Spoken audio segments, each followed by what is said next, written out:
Well, some welcome news really for people all around the country. Beginning in New South Wales from next Monday, the beauty industry will be opening up its doors to allow trade to continue. So that includes nail bars and also tanning salons.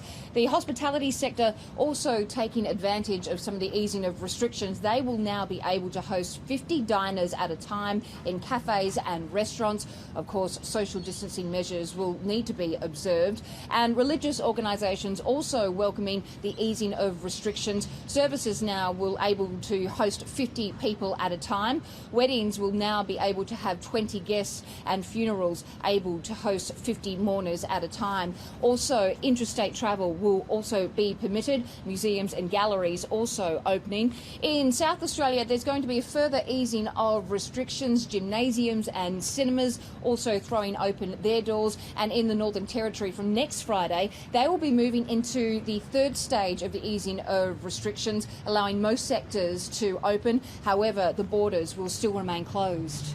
Lara, this all comes on the back of some sobering news on the New South Wales economy. The New South Wales government has painted a picture of the economic impacts of what the pandemic has had upon the economy. The government says revenue will be hit between $10 and $20 billion over 4 years, with significant write-downs. And now we know that the Treasurer, Dominic Perrottet, has described this as one of the biggest challenges facing the economy, facing the New South Wales government in generations.